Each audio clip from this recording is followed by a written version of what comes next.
It's a repeat performance, and Franciana looks racy at the point. Look at the scramble for second. And Brandon Michael, nice to see this kid come into his own. He is up to second. They're 3-4 wide, Matt. Wow. Johnny Walker made it 4 wide. Latour was in it. Lafayette was in it. Saunders was in it. And everybody survived it. Coming off the turn, they're 3 wide. Now they're 4 wide again. All of a sudden, Saunders, 2 cars are hooked together in the outside groove. They cannot be separated, and it's going to bring out another yellow 1 lap at a time. We are in the countdown of this dare stock. He is moving in on the yellow connection at the front of the field. Now Brandon Michael, bold move, bottom of the track, as he tries to swoop underneath the 54 of Franciana.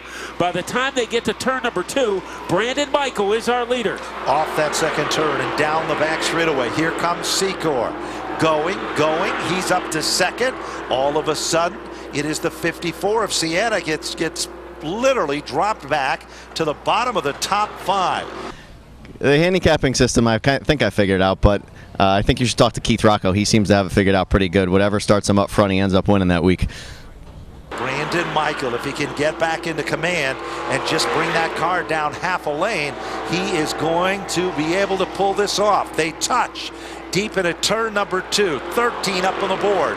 Secor muscling his way to the inside, down the back straightaway. Here comes Walker and Saunders. It's a Donnybrook, Matt, as they come back to the stripe, but Brandon Michael is still holding on. White flag circuit.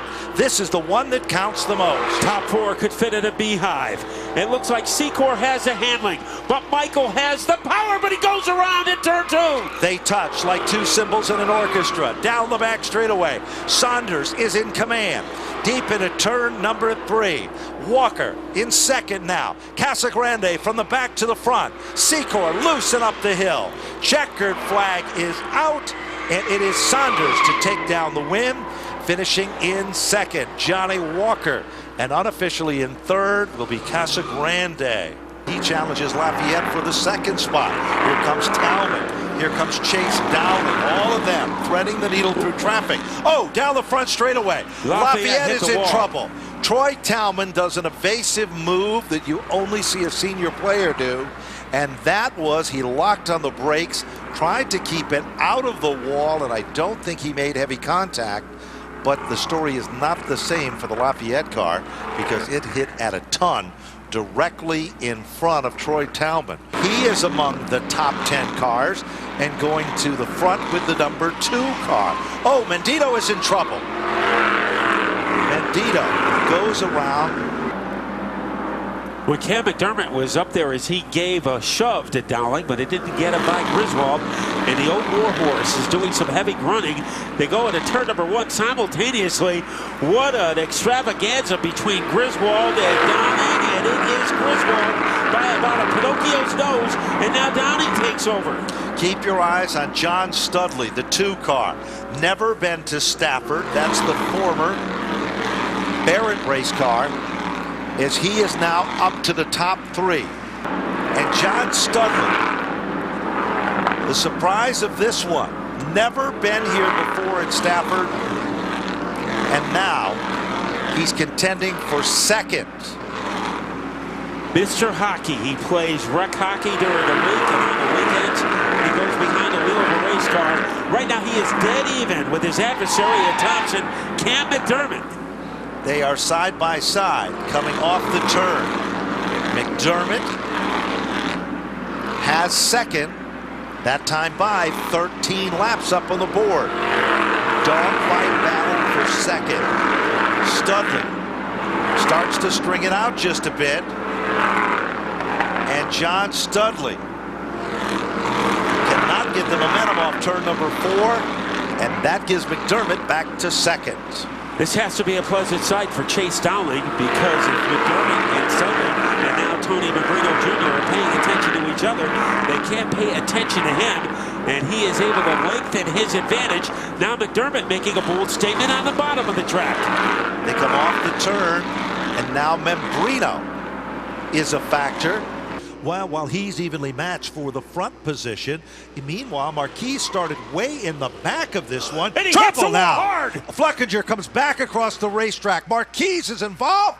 The front 6 cars have tangled on the front stretch. It looks more like an enduro or a demolition derby than an actual race, and it all happened right at the front of the field. Meanwhile, shuffled out again is the 41 of J.J. Hill. And a good move by Jim Peterson in between cars, and he gets hammered as he gets jolted. Contact coming from Tommy Ford, and he keeps going. Jim Peterson cannot be stopped. He's rolling on the outside in that white and red number 17. Meanwhile, battle is on for second. Mark St. Hilaire driving to the inside of the 3 car. Outside Scorzelli trying to hang on in turn 1. And it looks like St. Hilaire is going to get the jump by maybe a toenail as it blisters away down the backstretch. A man to keep an eye on is Jay Stewart in car number 42. He is starting to crowd the guys in the second row in front of him, Mark St. Hilaire and Mike Scorzelli. So the straw that is stirring the drink right now belongs to Jay Stewart. Stewart trying to pick up that 3rd spot in turn 1, and he's got it over Scorzelli. Don't look too far back. That's 0-1. Jim Valvagianis, he knows how to get the job done, and he's looking for the 4th spot in turn number 3. They are very tight in that position. Car number 97 on the move as well. That is Adam Gray trying to make some noise. Adam Gray always seems to make moves early in the race, and he is doing it right now. One trouble. Andrew Duran into the outside retaining line. Turn it around. Something broke on the right front of that race car. A shower of sparks as he rode it up to the outside wall, and he's still sparks flying underneath the right front of that automobile. The handicapping system at Stafford Motor Speedway is money won in the last 3 races, which could come down to more or less how have you finished in the last 3 races. So the guys that have finished the best in the last 3 races are going to start behind the guys that haven't finished as well in those 3 races. Well, in my opinion, it's every 3 weeks they count up how much money you've won, including everything, whether it's because you've won top finish with a spec motor and dare stocks or $20 fuel certificate. They add that all up, and whoever has the highest starts in the back. Quintiliano right behind him as they both bypass Rick Charette off turn number 4. And it is a good move by Quintiliano. Oh, and trouble. Charette hits the wall. So Quintiliano making contact with the 14 of Charette, but it looks like everybody is able to move forward. Meanwhile, look at Keith Rocco. Best we've seen him run in quite some time here at Stafford, Matt. He's making his presence known in the outside lane with the maroon and black number 88. And he and Ryan Preece are probably the 2 best at attacking the outside. So he is trying to bazooka his way around Frank Rocco. He is even with the 91 car. Great battle in front of him as Kobe is trying to hold off Ascar at the front. Bowles, the 2 veterans are going at it for the lead, and Dan Avery is able to take it at lap number 10. Dan Avery muscled his way to the bottom, came back up across the racetrack. Trouble now. We've got Todd Owen spinning like a top, a mad scramble. Here comes Ryan Preece, spun early, went to last, up to 4th. He's among the quickest cars in the racetrack. So 14 laps now into the record books. Here comes Christopher. Trouble. Bowles is involved in a jingle with Rowan Pennick. So Bowles' machine goes up in smoke like an old Cheech and Chong movie. And Rowan Pennick's car is wedged into the cement retaining wall. A good job by Dan Avery to reestablish himself in the lead. Look at the Bulldog, Aaron Byrne. Oh, Astor. He goes around with car number 28. Everybody scrambles. Will we get another caution, or will we remain under green? It looks like Askler cannot get it fired back up. Now he does, and we are under green.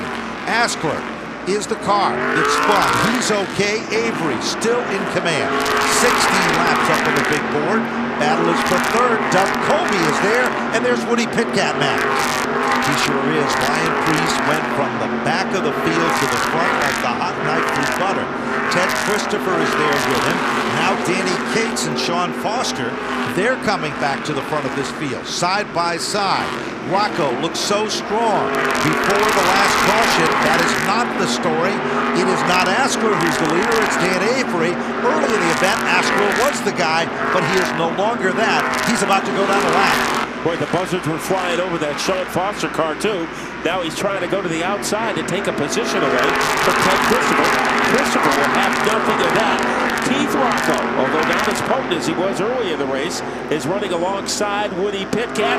Best battle, third and fourth. That's where Ryan Preece is on the verge of taking a position away from Doug Coby. No question about it. There's a good battle going. They christen the cross. Preece is back into the third spot. No question about it. You can't teach an old dog new tricks, they say. But this old dog's got a trick or two still left up his sleeve as he holds off Eric Byrne. To the outside, Ryan Preece, quickest car in the house, and it's proving just that. He goes up to the outside of the Bulldog. The Bulldog guards his spot. 28 laps and counting. Preece is up to second. The heat is on. Avery is the rabbit, and the dog that's chasing him is about to take a big bite out of the lead if he can get it, and that is Ryan Preece. Avery, if he can manage to hold on for the final four circuits, he has earned this victory that he is long overdue. Here comes Preece. He'll look to the inside. Avery shuts the door. There's no room at the end this time as they come off turn number 4. Dan Avery guarding his lead. He is the leader. 37 now up on the board. To the outside goes Preece. Crossover move. And this time he might be able to pull it off. As Preece with the slingshot move against Avery, who is caught up on the outside. Byrne moving in. Let's see what happens as they barrel across the line. It is Ryan Preece, your leader, with 2 to go.